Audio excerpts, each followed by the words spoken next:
आज हम अध्ययन करेंगे कि बहुफलक क्या होते हैं। तो जैसे कि हेडिंग लिखी है हमने फलक, किनारे और शीर्ष। तो नीचे कुछ आकृतियां हमने बनाई हैं, देखो। तो ये जो है बहुफलक हैं। ये आकृतियां जो हैं ये जो हैं बहुफलक हैं, यानी कि देखो जैसे कि ये आकृति आपको दिखाई दे रही है। इसमें एक तो है आधार जिसपे ये पूरा जो ठोस है वो खड़ा है, ठीक है। तो इसका जो आकार है कैसा है, ये चतुर्भुज के आकार का है। चार भुजाएं हैं इसकी, देखो 1 2 3 और 4। ये इसका हो गया आपका टॉप। ये क्या हो गया आपका टॉप हो गया। तो वैसे अगर हम इसका नाम बोलें तो ये घनाभ के आकार की एक आकृति है। अब बचे इसके जो चार पृष्ठ जो इसके बचे, नंबर 1 यहाँ, एक ये 2, एक इसके पीछे 3, एक इसके इस किनारे में 4। तो ये कहलाते हैं पार्श्व पृष्ठ। ये इसका आधार कहलाता है, ये इसका कहलाता है ऊपर का टॉप। तो ये सब के सब जितने भी इसमें पृष्ठ हैं ये सब कहलाते हैं फलक। ये सब क्या कहलाते हैं, फलक कहलाते हैं। और ये बने किससे, ये बहुभुजों से बने हुए हैं। ये सब जो बने हैं बहुभुजों से बने हुए हैं, तो इसको हम कहते हैं फलक। इसको हम क्या कहते हैं, ये कहलाता है आपका फलक।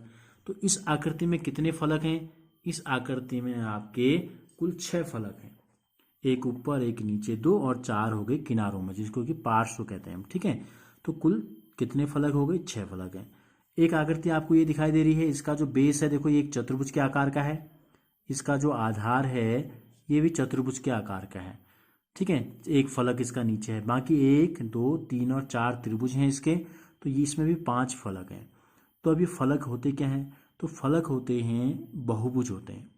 फलक वास्तव में होते जो हैं ये सब होते हैं बहुभुज, जिनका कि अध्ययन आपने इससे पहले की अध्यायों में किया है। बहुभुजों के बारे में, त्रिभुज, चतुर्भुज, पंचभुज, षटभुज, ये सब क्या थे, बहुभुज सरल रेखाखंडों से बनी हुई आकृतियां थी, ठीक है। ये बंद होते हैं बहुभुज, और ये क्या होते हैं, सरल रेखाखंडों से बनी हुई आकृतियां होती हैं। इन फलकों में वृत्त शामिल नहीं होगा, ठीक, क्योंकि वो भुजाओं से बना हुआ नहीं है, रेखाखंडों से बनी हुई आकृति नहीं है। तो ये कहलाते हैं फलक। यहां भी ये क्या है आपका, ये फलक हो गया। अब है किनारे, किसे कहते हैं। हमने ऊपर हेडिंग लिखी है फलक, किनारे और शीर्ष। जहां पर ये फलक की जो भुजाएं हैं, ये फलक है, ये एक चतुर्भुज है, तो इसकी जो 4 भुजाएं हैं 1 2 3 4, ये कहलाते हैं किनारे। ये जो हैं ये कहते हैं हमारे, ये कहलाते हैं किनारे। इनको हम कहते हैं किनारे। जहां पर 2 फलक टच भी करते हैं एक दूसरे को, ऐसे भी हम कह सकते हैं। और ये किनारे जहां खत्म होते हैं, देखो ये रेखाखंड है। किनारे वास्तव में होते क्या है, किनारे जो होते हैं वास्तव में ये रेखाखंड ही होते हैं। क्या होते हैं, ये होते हैं हमारे रेखाखंड। तो ये रेखाखंड जहां खत्म होते हैं या जहां स्टार्ट होते हैं, देखो एक इस तरफ और एक इस तरफ, ये 2 कहलाते हैं इसके शीर्ष। क्या कहलाते हैं, जैसे इस शीर्ष पे कितने किनारे मिल रहे हैं, देखो एक किनारा ये है, एक किनारा 2, एक किनारे 3, 3 किनारे इस शीर्ष पे मिल रहे हैं। इसी प्रकार 3 किनारे इस शीर्ष पे मिल रहे हैं, 3 किनारे इस शीर्ष पे मिल रहे हैं। तो जहां पे किनारे मिलते हैं ये होते हैं, कहलाते हैं शीर्ष। और जहां पे ये फलक मिलते हैं आपस में, 2 फलक आपस में, 3 फलक आपस में जहां पे मिल रहे हैं, ये कहलाते हैं किनारे आपके, ठीक हो गया। अब होते आते हैं हम उत्तल बहुफलक। जैसे कि हमने उत्तल बहुभुज पढ़ा था चतुर्भुज वाले पाठ में। उत्तल बहुभुज किसे कहते हैं या उत्तल चतुर्भुज किसे कहते हैं हमने पढ़ा था। तो ऐसे चतुर्भुज जिनके सभी विकर्ण उसके अंदर होते थे, अंदर के भाग में होते थे, ठीक है, वो कहलाते थे उत्तल बहुभुज। उसी प्रकार उत्तल बहुफलक भी ऐसे बहुफलक होते हैं जिनके सभी विकर्ण जो हैं उसके अंदर के भाग में स्थित होते हैं। सम बहुफलक, जैसे कि सम बहुभुज आपने पढ़ा था, ऐसे बहुभुज जिसके सभी भुजाएं बराबर होती हैं। तो यहाँ क्या होता है, सम, क्योंकि यहाँ फलक हैं, तो ऐसा बहुभुज जिसके सभी फलक बराबर होते हैं। बराबर का मतलब क्या है, देखो यहाँ हमने लिखा है सर्वांग सम, सम बहुभुज। सर्वांग सम का मतलब है सब एक दूसरे के ऊपर फिट आएंगे, सब एक जैसे होंगे बराबर। और सम बहुभुज का मतलब है कि उनकी भुजाएं बराबर होंगी। अगर ये जैसे कि आयत है, आयत की क्या होती है, सम्मुख भुजाएं बराबर होती हैं, तो फलक ऐसे नहीं होंगे, फलक होंगे वर्गाकार, ठीक है।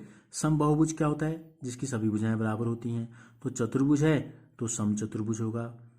और अगर फलक त्रिभुजाकार हैं तो समबाहु त्रिभुज बनेंगे। और प्रत्येक शीर्ष पर मिलने वाले फलकों की संख्या भी समान होनी चाहिए। प्रत्येक शीर्ष पर, जैसे कि मैंने आपको अभी ये दिखाया, यहाँ पर क्या था, इस शीर्ष पर 3 फलक मिल रहे हैं, एक इधर वाला, एक इसके पीछे वाला 2, एक वाला 3।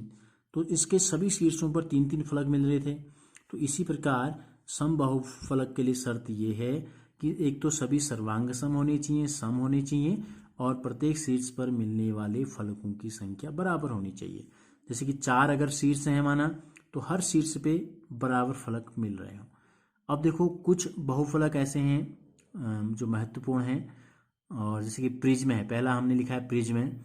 तो प्रिज्म में क्या होता है? प्रिज्म एक ऐसा बहुफलक होता है जब उसका आधार और ऊपरी सिरा सर्वांग सम होते हैं।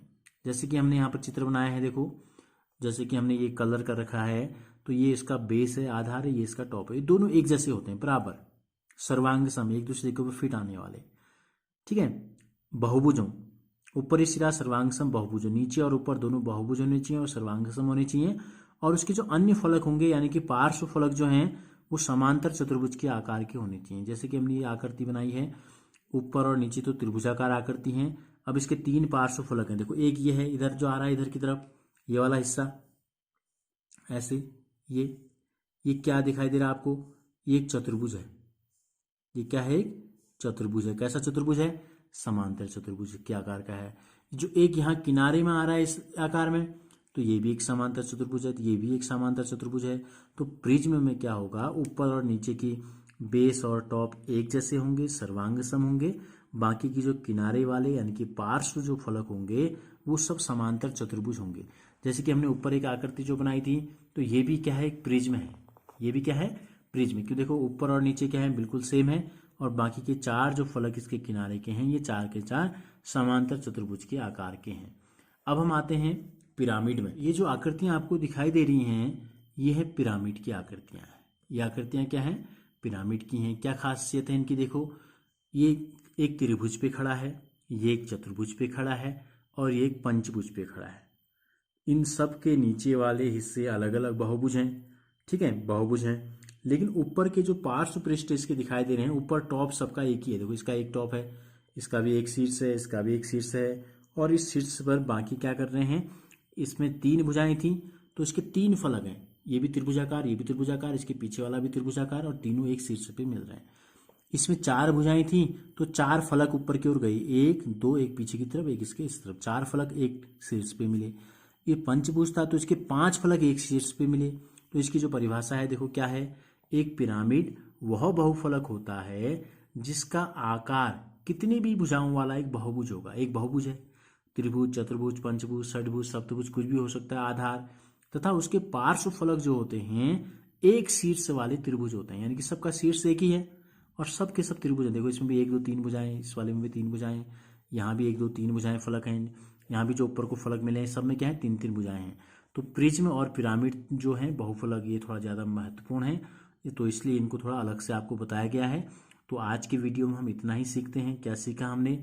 बहुफलक किसे कहते हैं, फलक क्या होते हैं, किनारे क्या होते हैं, शीर्ष क्या होते हैं, सम बहुफलक किसे कहते हैं, उत्तल बहुफलक क्या होता है, प्रिज्म क्या होते हैं, और पिरामिड क्या होते हैं। तो ये एक सामान्य सा परिचय था। कल हम देखेंगे कि जितने भी बहुफलक हैं, क्या इनके फलकों में, किनारों में और शीर्षों में कोई संबंध होता है या नहीं होता है, उसकी हम जांच करेंगे।